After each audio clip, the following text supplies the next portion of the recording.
बिस्मिल्लाहिर्रहमानिर्रहीम। आज का जो हमारा टॉपिक है जी वो है फॉरेन की के ऊपर। तो आइए हम इसको देख लेते हैं कि ये क्या है, किस तरीके से काम करती है। फॉरेन की के बारे में आपको ये बताता हूँ कि जब भी हम लोग दो रिलेशंस का आपस में जॉइन क्रिएट करते हैं, जॉइन से ये मुराद होता है कि अगर आप एक जो टेबल है उसके अंदर आप उसकी वैल्यू किसी भी रिकॉर्ड की वैल्यू अगर आप उसमें चेंज करें तो दूसरा जो रिकॉर्ड है अगर वो उसके साथ लिंक्ड हो तो उसके साथ अकॉर्डिंगली वैल्यू चेंज हो जानी चाहिए। ये कुछ ऐसी सिचुएशंस होती हैं जहाँ पे हमें इसकी ज़रूरत पड़ती है। फॉर एग्जांपल जैसे आपके पास दो टेबल अगर आप कंसिडर करें तो उसमें एक ये स्टूडेंट है कॉलेज के अंदर, वो हॉकी का प्लेयर भी है, एकेडमिक्स में भी हिस्सा लेता है और क्रिकेट के भी वो प्लेयर है। तो अब वो अगर कॉलेज छोड़ जाता है तो इसका मतलब आप उसे एकेडमिक्स से ख़त्म करते हो, तो फिर इसका मतलब उसको क्रिकेट और कॉलेज से भी ख़त्म करना चाहिए जो बाकी हॉकी का जो टेबल आपने बनाया हुआ है। अब अगर आप एक से उसको रिमूव करते हो तो दूसरे के अंदर इन्फॉर्मेशन अगर रह जाती है तो ये एनोमलीज डेटा अपडेट एनोमली कहलाएगी, जो कि एक एरर है। तो इससे फिर बचने के लिए इसका आसान तरीका जो होता है वो आपको फॉरेन की एक ऑप्शन दी जाती है जिसके जरिए से आप उसका ज्वाइन क्रिएट कर देते हो। तो ज्वाइन की मदद से आप क्या कर सकते हो कि उनका आपस में इस तरीके से लिंक बनाया जाता है, इस तरीके से कनेक्ट किया जाता है कि एक में वैल्यू अगर आप चेंज करें दूसरे के अंदर अकॉर्डिंगली वैल्यू चेंज हो जाए according to the needed situation.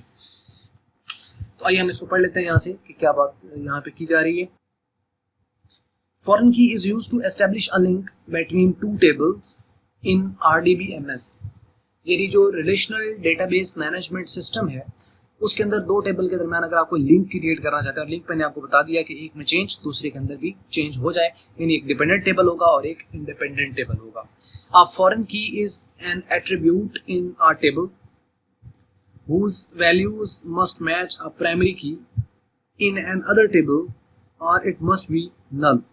जो फॉरेन की है ये एक ऐसा एट्रीब्यूट है एक टेबल के अंदर जिसकी जो वैल्यू है मस्ट मैच द प्राइमरी की इन एन अदर टेबल और इट मस्ट बी नल। या तो उसके अंदर यानी जो दो इसके अंदर कीज यूज होंगी, एक प्राइमरी की और एक जो है वो फॉरेन की यूज होगी। तो प्राइमरी की आपके पास होती है यूनिक वैल्यूज इसके अंदर आती हैं। तो कहता है कि एक ऐसा एट्रीब्यूट होगा टेबल के अंदर जिसमें वैल्यूज आप जो है वो मैच करनी चाहिए प्राइमरी की दूसरी एक और दूसरे टेबल के अंदर, या फिर वो जीरो नहीं, यानी या तो उसके अंदर वैल्यू ना हो और अगर है तो फिर वो मैच करनी चाहिए।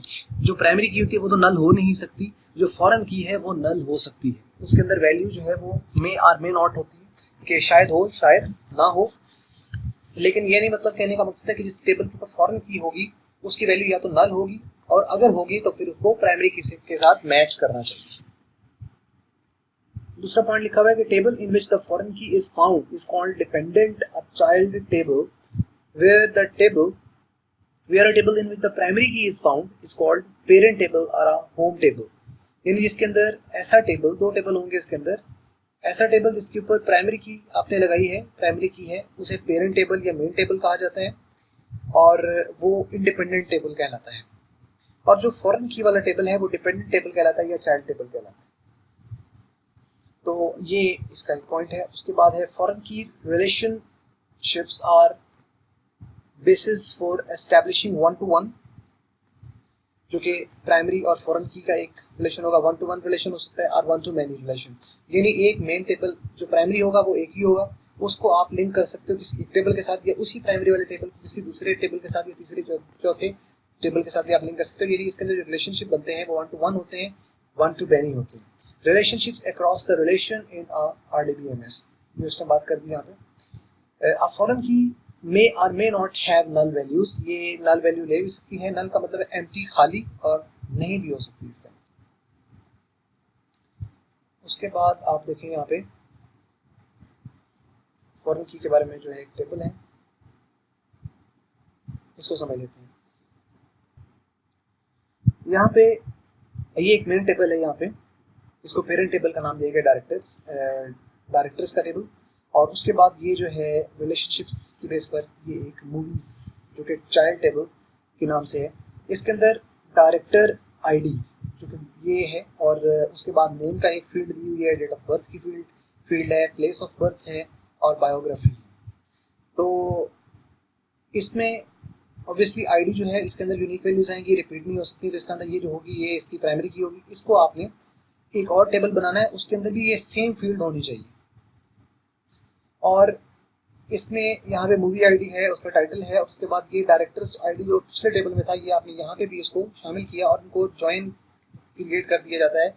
यहाँ पे इसको माइक्रोसॉफ्ट एक्सेस में भी आप कर सकते हो, वहाँ पे आपने टेबल को सिलेक्ट करना होता है, वहाँ से इसको जो फील्ड है उसको क्रिएट ज्वाइन पे जाके और वहाँ से आप इसको ड्रॉप कर देते हो, तो इससे आपका ज्वाइन जो है वो क्रिएट हो जाता है। जब ज्वाइन क्रिएट हो जाएगा तो मीन्स कि इसके अंदर आने वाला जो चेंज है वो इसके अकॉर्डिंगली भी ऑब्वियसली चेंज करेगा।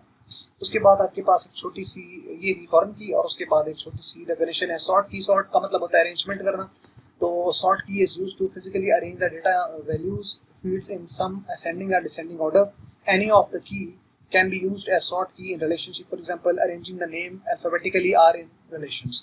ये थी आज की वीडियो। अगर अच्छी लगी तो इसको लाइक कर लें, अच्छी नहीं लगी तो इसको कर लें डिसलाइक, और वीडियो देखने का आपका बहुत बहुत शुक्रिया।